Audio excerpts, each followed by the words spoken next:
Orchards. I would like to tell you about a little trip that I made, and I'm wondering if any of you men on the panel have been to the Silfab location. Yes. You have? Yeah. Did you get to go in? No, none of us have been in. We have ways of filming from the sky, and I go multiple times a week. I went in about 2 weeks ago, and just on the spur of the moment, I wanted to see where they were located. And I drove back the driveway, saw the building. It does not have their name on it, it just has an address.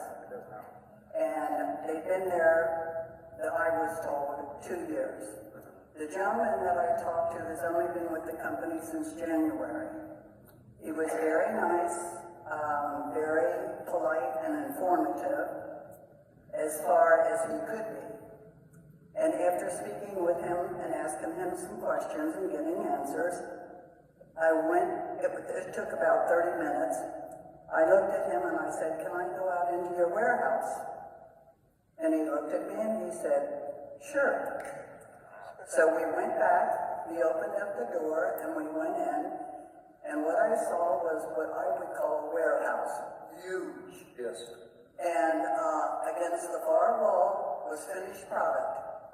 The solar panels were there, they were wrapped like they were ready to go. Yep.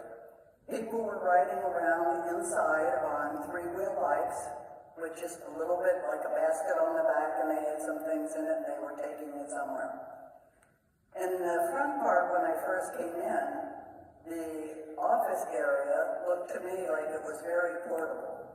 They had desks, people were working on computers. I guess there were maybe about 6 of them.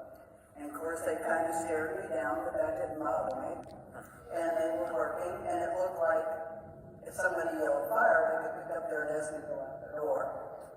So after talking to him for quite a while, I asked him about the facility, and he said, "Oh, we're going to have another building inside of this building." And I said, "Oh, really?" He said, "Yes, we are going to have people working in there, and I'm assuming this is with the chemicals," because he mentioned something about what they would be wearing. And I said, "Are they wearing hazmat uniforms?" And he said, "Yes, steel-toed shoes, the glasses, everything." So I said, "Is that keeping them from being contaminated?" And he said, "No, that's to keep them from contaminating the product." Yes, we've heard that. It's a clean room.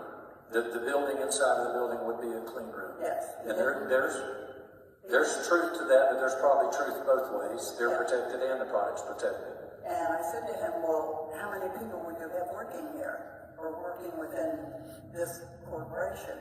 He said, "About 800. Right. And I said, "How many days a week will you be working?" He said, 7, 4 shifts. So one of the shifts is going to be 4 hours, and another one's going to be 4 hours, and the other ones, I guess, will be 8 or whatever. Right, correct. The DHEC numbers take into consideration 24/7, 365 operation. Yes. They have to show what their emissions are full capacity. They won't be full capacity on day one, but eventually their plans are to get there. And so they have to show those numbers, and that's what they did. Well, and at that point, what I was interested in was where all these people are going to be coming from. And he said, "Well, we're going to try and hire locally if we can." I said, "Well, how many people are you need?" He said, 800. And I said, 24/7? He said, "Yes." So he was very informative. I didn't find him apprehensive at all. And I mean, he could have been prepped, I don't know. But he said, in going, "If you have any other friends that would like to come up and go through," he said, "please send them up." And I think it would be a good idea if we would send people, if it's twice a week, if it's every day, just send them up there and let them know we are watching and see what else is in that building, if anything at all. Yeah, they have a permit to do office and distribution work, and that's what you saw. They're distributing product, and they're doing office work, and they're permitted to do that, and that's light industrial.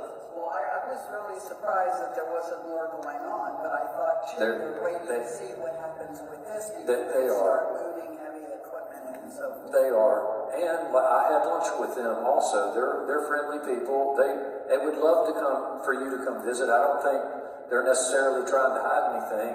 It's just that our argument is that it's not light industrial, and they really wish it could be because because of the infrastructure that's there, because of the location. Who doesn't want to live in Fort Mill? We all do. See, I don't